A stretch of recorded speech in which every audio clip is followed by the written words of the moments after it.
شراب کے بارے میں لوگوں کا یہ خیال ہے کہ اگر سب لوگ پی سکتے ہیں تو پھر ہم کیوں نہیں؟ اس کا کیا جواب ہے؟ جب سب لوگ پی سکتے ہیں، سارے عزیز و اقارب، سارے مرتبے والے لوگ، سارے بڑے افسران اگر پی سکتے ہیں تو پھر ہم کیوں نہیں؟ یہ سوال ہانٹ کرتا رہتا ہے کسی کو کہ انہوں نے کہا جب میں شراب نہیں پی سکتا تو میں اس کی رسپیکٹ کر دیتا ہوں کہ میں نہیں پیتا، جیسے جب میں گاڑی نہیں چلا سکتا تو میں گاڑی نہیں چلاتا۔ اگر کوئی ایک چھوٹا سا مسئلہ کسی کا کم ہے تو وہ لیس دین نہیں ہوتا،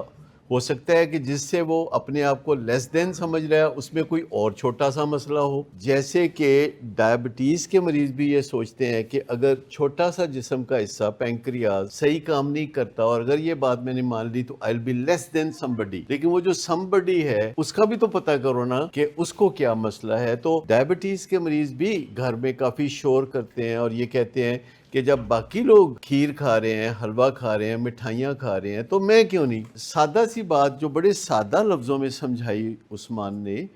اتنے خوبصورت ورڈز ہیں کہ جب میں ایک کام نہیں کر سکتا، سب سے پہلی بات یہ ہے کہ یہ ماننا کہ میں کوئی کام نہیں کر سکتا تو میں مان لوں، اور یہ آسان نہیں ہے۔ کسی بندے کو یہ آواز کہاں سے آتی ہے؟ اندر سے آواز آتی ہے، اور کئی بندوں کو ایسی آواز اندر سے آتی ہے جو صحیح نہیں ہوتی۔ کوئی بندہ کہتا ہے میرے ہاتھ گندے ہیں، وہ دیکھ رہا ہے کہ اس کے ہاتھ صاف ہیں پر اس کو لگتا ہے میرے ہاتھ گندے ہیں اور وہ دھوئی جاتا ہے دھوئی جاتا ہے دھوئی جاتا ہے۔ کوئی بندہ ایک چیز چیک کرتا ہے، وہ دیکھتا ہے کہ وہ ٹھیک ہو گئی چیک، پھر وہ چیک کری جاتا ہے، ری چیک کری جاتا ہے۔ کئی بندوں کے اندر سے آواز آتی ہے تم یہ کرو یا تم ایسے ہو یا تم ویسے ہو، باقاعدہ انہیں آواز سنائی دیتی ہے تو وہ سچ تو نہیں ہوتی نا، اس کو ہم ہیلوسینیشنز کہتے ہیں۔ کسی بندے کا کوئی فیتھ ہوتا ہے، دنیا اس کو نہیں مانتی تو وہ کہتا ہے کہ یہ میں ٹھیک کہہ رہا ہوں، تو اسے ہم ڈیلیوژن کہتے ہیں۔ تو اگر کسی بندے کو ایک دفعہ دو دفعہ شراب پینے کے بعد بھی سمجھ نہیں آتی کہ میں یہ نہیں پی سکتا کیونکہ جب میں پیتا ہوں تو اس کا اینڈ رزلٹ اسی دن میزریبل حالت کو پہنچا دیتا ہے، اسی دن کہ 6 بجے پینا شروع کیا اچھا بھلا تھا، اور اس کے بعد ہر آدھے گھنٹے بعد اس کی شخصیت بدلتی رہتی ہے، اور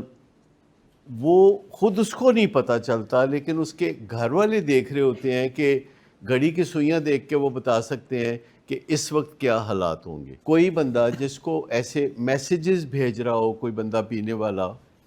تو وہ بھی بڑی آسانی سے دیکھ سکتا ہے کہ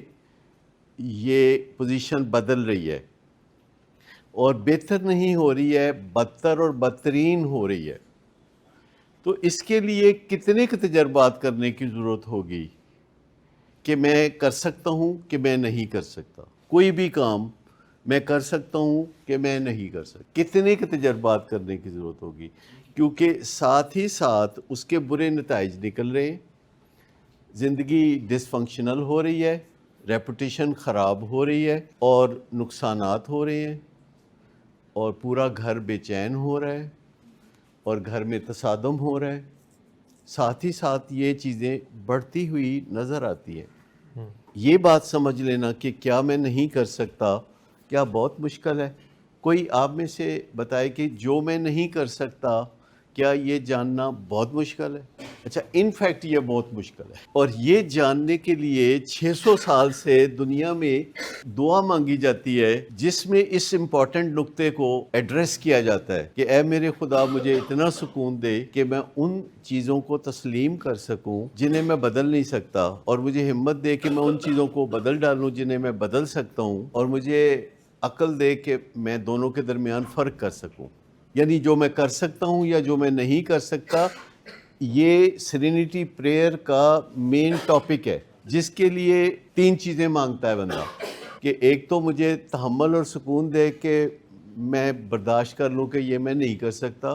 دوسرا مجھے ہمت دے کہ جو میں کر سکتا ہوں تو میں ادھر رخ کر لوں، اور تیسرا مجھے عقل دے کہ میں پتہ تو کروں کہ میں کر سکتا ہوں کہ میں نہیں کر سکتا۔ یہ سیرینٹی پریئر جسے سکون کی دعا کے نام پہ یاد کیا جاتا ہے ساری